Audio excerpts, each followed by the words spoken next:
Good morning, children. Now you can take out your book, prose book, Treasure Trove. We'll do the poem on page 26.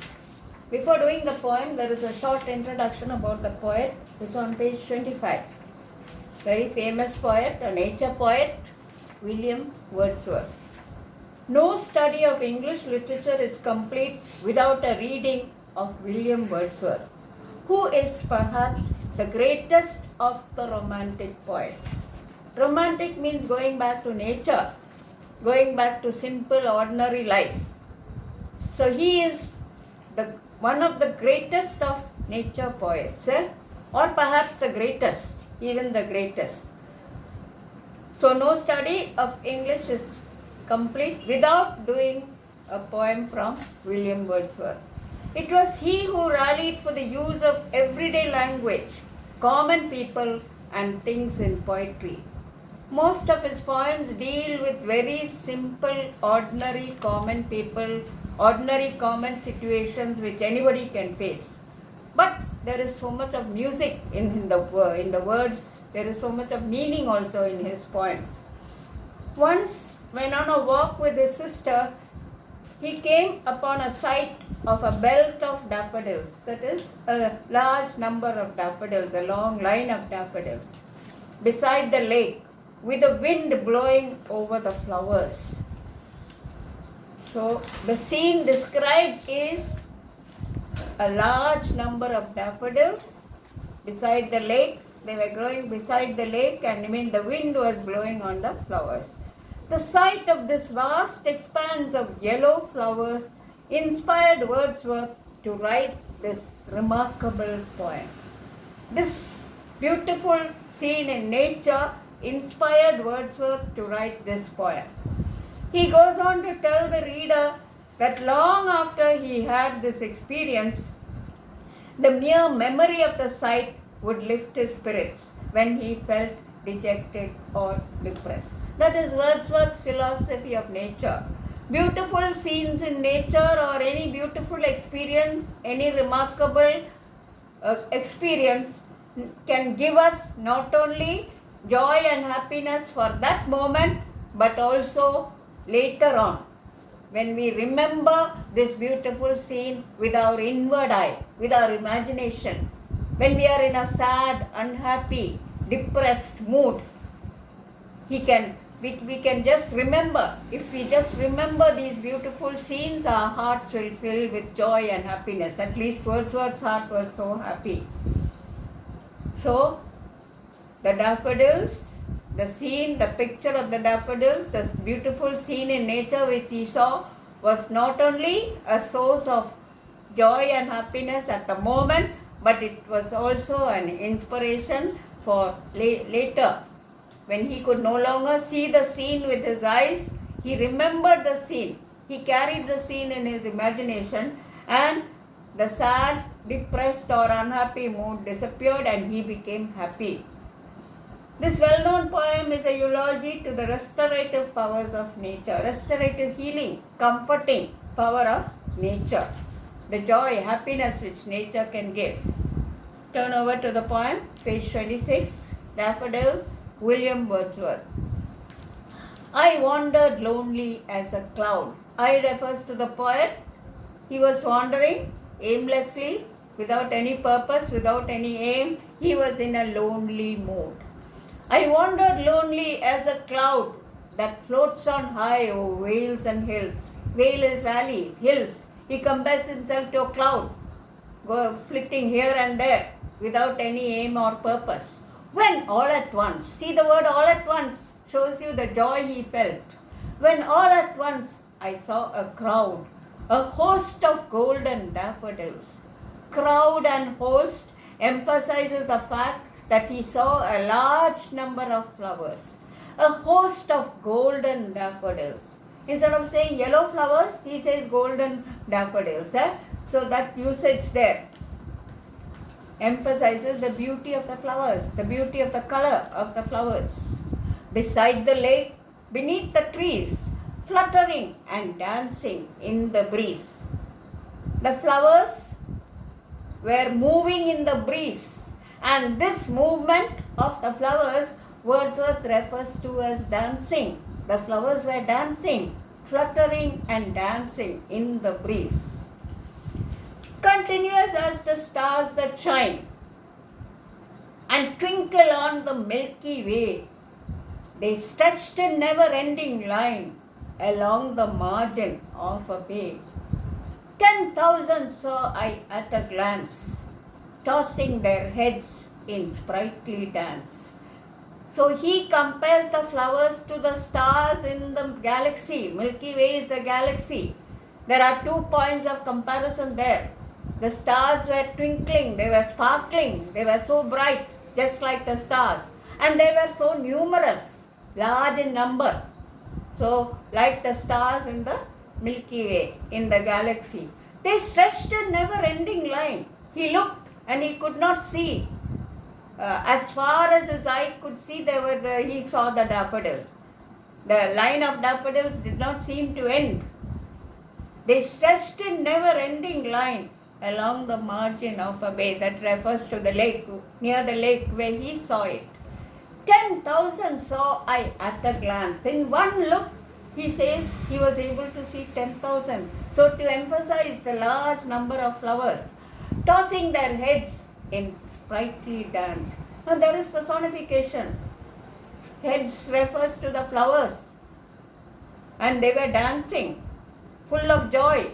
It seems as if the flowers were so happy. The movement of the flowers in the breeze is referred to as dancing. Tossing their heads in sprightly dance. Sprightly, very active, full of joy. So, that is the beautiful scene which he saw. The waves beside them danced but they. The movement of the waves is also referred to dancing.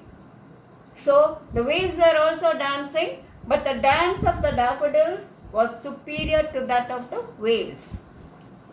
The waves beside them danced but they. Outdid the sparkling waves in glee. Outdid means much better. The movement, the dance of the daffodils was much better than the movement of the waves. And it seemed as if the flowers were so happy. Personification is used. He speaks of the flowers as having life, movement. Outdid, much better, superior. The waves beside them danced, but they outdid the sparkling waves in glee. So, both the waves and the flowers are full of joy and happiness. A poet could not but be gay. A poet had to be happy. It was such a beautiful scene. It filled the poet's heart with joy and happiness. A poet could not but be gay in such a jocund company. Jocund, again happy, refers to the daffodils. Such a wonderful scene, such a beautiful scene in nature. The poet had to be happy. And it shows his happiness. I gazed and gazed. He looked at it for a very long time. I gazed and gazed, but little thought what wealth the show to me had brought. Wealth there doesn't refer to money. It refers to the joy and the happiness which this sight, with this beautiful scene which the daffodils gave him. And he looked at it for such a long time. He could not take away his eyes from that beautiful scene in nature. I gazed and gazed, but little thought. At that time, he did not think of the wealth, the show. The show refers to the scene, the beautiful scene in nature. At that time, he did not realize how precious, how important that this scene in nature, that the sight of this flowers, the daffodils was to him. What wealth the show to me had brought. It gave him so much of happiness and joy. It was like a wealth to him. Now, the next stanza is very important. It shows you how nature can give us not only temporary joy, not only when you are looking at the beautiful scene, but also many years later when that beautiful scene is not in front of us. You can still feel happy. For oft when on my couch I lie. Oft means often. Many a time when he is lying on his bed. Couch is bed. For oft when on my couch I lie, in vacant or in pensive mood. He is in a sad mood. He is an empty mood. he is feeling bored, they flash upon that inward eye. Notice the word flash. Quickly, the picture of the daffodils comes into his mind. Inward eye is the imagination. They flash upon that inward eye. The picture, the scene, the beautiful scene in nature comes to his mind. They flash upon that inward eye, which is the bliss of solitude. Solitude is loneliness, feeling bored. But then, when he remembers, in his imagination, he sees the beautiful scene in nature, that is the daffodil, he feels very happy, which is the bliss of solitude. And then my heart with pleasure fills.